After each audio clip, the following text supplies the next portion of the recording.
ভারতের লোকসভা নির্বাচনে ভোট গ্রহণ শুরু আগামী 11 এপ্রিল। 7 দফার এই ভোট চলবে 19 মে পর্যন্ত। এই উপলক্ষে নির্বাচনী প্রচারণায় অংশ নিতে আগামীকাল কলকাতা সফরে যাচ্ছেন প্রধানমন্ত্রী নরেন্দ্র মোদী। ব্রিগেড মাঠে বিজেপি আয়োজিত জনসভায় বক্তব্য রাখবেন তিনি। এরই মধ্যে আগামী নির্বাচনে পশ্চিমবঙ্গে তৃণমূলকে হটানোর ডাক দিয়েছেন ক্ষমতাসীন দল। তবে সাধারণ ভোটাররা বলছেন, মোদী বা রাহুল গান্ধী নয়, পশ্চিমবঙ্গের ক্ষমতায় তারা চান মমতার তৃণমূলকে। কলকাতা থেকে আরো জানাচ্ছেন রিপোর্টার মাহমুদ রাকিব, ক্যামেরায় ছিলেন মিজানুর রহমান মিন্টু। বাংলাদেশের জাতীয় নির্বাচনের সপ্তাহখানেক আগে দেশ জুড়ে যে নির্বাচনী আমেজ দেখা যায়, ভারতের পশ্চিমবঙ্গের কলকাতায় এখনো তা শুরু হয়নি। রাস্তাঘাটে মাঝে মাঝে তৃণমূল ও বিজেপির কিছু পোস্টার দেখা গেলেও কংগ্রেসের তাও নেই।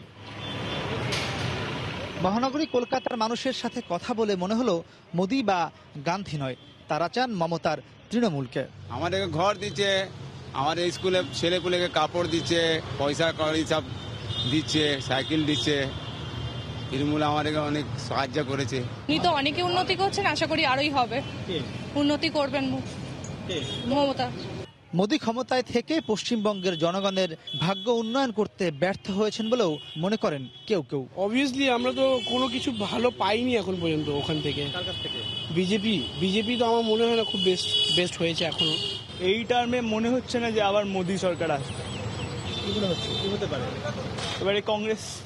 এদিকে বুধবার কলকাতায় আসছেন ভারতের প্রধানমন্ত্রী নরেন্দ্র মোদী। বিকেলে ব্রিগেড মাঠে বিজেপি আয়োজিত নির্বাচনী সভায় বক্তব্য রাখবেন তিনি। দলটির সমর্থকদের প্রত্যাশা, পশ্চিমবঙ্গের 42টি আসনের ভোটারদের জন্য বিশেষ কিছু ঘোষণা করবেন দেশটির প্রধানমন্ত্রী। কর্মসংস্থানের দিকে পশ্চিমবঙ্গে এখন পর্যন্ত পিছিয়ে আছে, সেই চাই আমরা যাতে আমাদের যুব সমাজ যাতে কর্মসংস্থানের দিক থেকে ভালো কিছু করতে পারে। 42টার মধ্যে আমরা মোটামুটি 15টা আসন চাইছি বিজেপি। মোদীজি যেভাবে উন্নতি করেছেন মানে অসম্ভব, এটা ভাবা যায় না। এই 5 বছর বিগত 60 বছর প্লাস 70 বছর ধরে যেভাবে কংগ্রেস আমাদের ইসেমতো টুপি পড়িয়েছে। সভাস্থলের সবশেষ প্রস্তুতি দেখতে মঙ্গলবার দুপুরের পরে ব্রিগেড মাঠে আসেন বিজেপির পশ্চিমবঙ্গ রাজ্য প্রধান দিলীপ ঘোষ। পরিদর্শন শেষে তিনি সময় সংবাদকে জানান, এবারের নির্বাচনে যে কোনো মূল্যে পশ্চিমবঙ্গ থেকে তৃণমূল হঠাতে তারা বদ্ধপরিকর। প্রধানমন্ত্রী আগেই বার্তা দিয়েছেন, পশ্চিমবাংলায় আমরা মোদী রাজ করতে চাই। পশ্চিমবাংলায় পরিবর্তন করে সারা দেশের যে বিকাশ যাত্রা, উন্নয়ন যাত্রা হয়েছে তার সঙ্গে বাংলাকে জুড়তে চাই। পশ্চিমবঙ্গের পুরনো গৌরব ফিরিয়ে এনে এখানকার মহাপুরুষের স্বপ্ন সফল করার জন্য কার্যকর লড়াই করছেন। মোদী তাকে আশীর্বাদ দিতে আসছেন। কোন জোট এবার সরকার গঠন করবে তা এখনো স্পষ্ট নয় বলে মনে করেন সংশ্লিষ্টরা। অলরেডি তৃণমূল এখানটায় 9 বছর 8 বছর হয়ে গেল, তাদের একটা অ্যান্টি ইনকামবেন্সি আসে। মমতা ব্যানার্জির পার্সোনাল পপুলারিটি বিশাল, ওনার একটা ভোট স্ট্র্যাটেজি আছে যেটা ওনাকে বছরের পর বছর সাপোর্ট করেছে। কিন্তু হ্যাঁ, বিজেপিও দারুণ এখানটায় খাটছে, there is no doubt about ইট।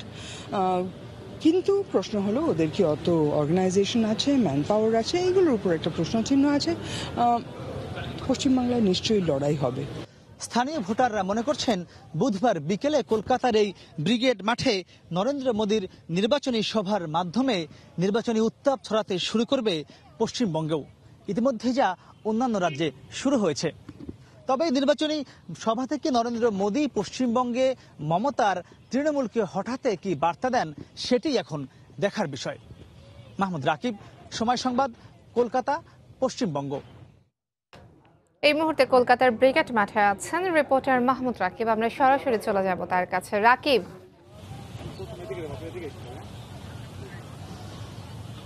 আপনার আর একদিনও সময় নেই বলতে গেলে। 22-23 ঘন্টা পরে ব্রিগেড মাঠে পশ্চিমবঙ্গের প্রথমবারের মতো নরেন্দ্র মোদী এই ব্রিগেড মাঠে আসছেন আগামীকাল। সেটি ঘিরে কিন্তু সর্বোচ্চ প্রস্তুতি নিচ্ছে বিজেপি তথা ভারতীয় জনতা পার্টি। আমরা এখন সেই কলকাতার বিখ্যাত ব্রিগেড মাঠে রয়েছি। আপনি দেখছেন যে এখানে প্রস্তুতির সবকিছু সম্পন্ন করা হচ্ছে। পুরো মাঠের চারপাশে ভারতীয় জনতা পার্টির যে পতাকা সেটি উত্তোলন করা হচ্ছে। চারপাশে মূলত এটি তাদের, এই পতাকাতে তাদের যে নির্বাচনী প্রতীক সেটিও রয়েছে, তো সেটি কিন্তু মাঠের চারপাশে করা হচ্ছে। এবং এই মাঠটি মূলত কলকাতার যে ঐতিহাসিক নিদর্শন ভিক্টোরিয়া পার্ক, তার ঠিক পাশেই আপনি দেখছেন যে বিশাল প্যান্ডেল করা হয়েছে, বিশাল প্যান্ডেল, একদম কত জায়গা জুড়ে, কম করে হলেও আধা কিলোমিটার লম্বায় হবে কিন্তু এই প্যান্ডেলটি।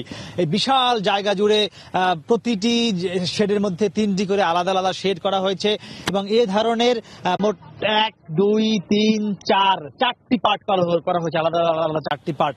এই বিশাল প্যান্ডেল করে আগামীকালকের যে নির্বাচনী সভা সে তার প্রস্তুতি চলছে। আমি আপনাকে জানিয়ে রাখি, এই ব্রিগেড মাঠে এটি প্রথম আগমন হবে ভারতীয় প্রধানমন্ত্রী নরেন্দ্র মোদীর এবং তিনি এখান থেকে মূলত পশ্চিমবঙ্গে যে 42টি আসন রয়েছে সেই 42টি আসনের যারা ভোটার তাদের উদ্দেশ্যে আগামীকাল বার্তা দিবেন। আগামীকাল 3টা এখানে সভাটি অনুষ্ঠিত হবার কথা রয়েছে। তার আগে তিনি সকালে শিলিগুড়িতে আরেকটি সমাবেশে যোগ দিবেন, তারপর এখানে আসবেন। একইভাবে আমি আপনাকে জানিয়ে রাখি, যখনই মোদী এই সভাগুলো করছেন ঠিক একইভাবে সেসব জায়গায় মোদী সমাবেশ শেষ করছেন, তার পরপর ওই অঞ্চলে গিয়ে মমতা তিনিও গিয়ে সমাবেশ করছেন। অর্থাৎ মোদী কোনো প্রশ্ন তুললে তার জবাব কিন্তু দিচ্ছেন মমতা। মানে সব মিলে কিন্তু এক কথা বলা যায়, নির্বাচনী যে আমেজ তা কিন্তু পশ্চিমবঙ্গ সহ পুরো ভারতীয় সবগুলো রাজ্যে শুরু হয়েছে। মূলত পশ্চিমবঙ্গে আমেজ কিছুটা কম আমরা দেখেছি, সকাল থেকে আমরা বিভিন্ন জায়গায় ঘুরেছি, কথা বলেছি, তো সেই আমেজ কিন্তু বলা যাচ্ছে আগামীকাল নরেন্দ্র মোদীর আগমনের মাধ্যমে তাই সে আমেজ পুরোপুরি কিন্তু কলকাতা তথা পুরো পশ্চিমবঙ্গে ছড়িয়ে পড়বে। আমাদের সঙ্গে রয়েছেন সময় টেলিভিশনের কলকাতা তথা পশ্চিমবঙ্গের সিনিয়র প্রতিনিধি সুব্রত আচার্য। আমরা তার কাছে জানবো, নির্বাচনকে ঘিরে আপনারা তো পুরো কলকাতা তথা পশ্চিমবঙ্গে ঘুরছেন, দেখছেন, এখানে মূলত আমরা জানি যে এবছর ইতিমধ্যেই বিজেপি 23টি আসন নেবার কথা বলেছে, তারা বলেছে কাঙ্ক্ষিত তারা 23টি জিতবে। আসলে কি মূল ফ্যাক্টরটি কোথায় দাঁড়াবে, আর এটি কি সম্ভব মমতার জায়গায় এসে 23টি আসন নেয়া? এটি সম্ভব কিনা সেটি আসলে বোঝা যাবে 23 তারিখ যখন আমরা গণরায় জানতে পারবো। তার আগে আমাদের সাংবাদিকতার যতটুকু অভিজ্ঞতা আছে, এই 23টি আসন হঠাৎ করে বিজেপি কেন দাবি করছে, কেন 24টি নয়, কেন 21টি নয়? বিজেপি 2014 সালে যেরকম ভাবে সর্বভারতীয়ভাবে যে তারা বিভিন্ন পরিসংখ্যানমূলক সংস্থাগুলোকে কাজে লাগিয়েছিল, ঠিক সেইভাবে গত 3 বছর ধরে পশ্চিমবঙ্গের বিভিন্ন জায়গায় বিভিন্ন লোকসভা কেন্দ্রে বিভিন্নভাবে গোপন পরিসংখ্যান চালিয়েছে এবং সেই পরিসংখ্যান থেকে তারা দাবি করছে যে অন্ততপক্ষে 23টি আসন তারা পাবে। যদিও পরিসংখ্যানের একটি অংশ তারা ভাগ করেছে যে 9-23, 9-17, এই দুটি অঙ্কের মধ্যে কিন্তু তারা রয়েছে। এবার আপনি বলছেন যে আমাদের দর্শক, সেটা কি তৃণমূল অধ্যুষিত একটি এলাকায় রাজ্যে এসে সম্ভব? এটা অবশ্যই এই মুহূর্তে খুব গুরুত্বপূর্ণ প্রাসঙ্গিক প্রশ্ন। বিজেপির পক্ষ থেকে দাবি করলেও বাস্তবে একটু কঠিন হবে, কারণ তৃণমূল কংগ্রেস তার ভোট ব্যাংক কিন্তু এখন যেভাবে তার ভোট ব্যাংকে আগে তার সংখ্যাগুরু ছিল, এবার ভোট ব্যাংক কিন্তু সংখ্যালঘুরাও কিন্তু তার একটা বড় ভোট ব্যাংক। সেই সংখ্যালঘুরা কিন্তু আর যাই হোক বিজেপিকে যেহেতু তারা ধর্মীয় আদর্শে তারা রাজনীতিটা করে, সে কারণেই সংখ্যালঘুদের ভোট কিন্তু বিজেপির পক্ষে যাওয়া একটু কষ্টসাধ্য। সেক্ষেত্রে সেই অ্যাডভান্টেজটা তৃণমূল কংগ্রেসের কিন্তু থাকবে এই লোকসভা কেন্দ্রে। আপনাকে ধন্যবাদ।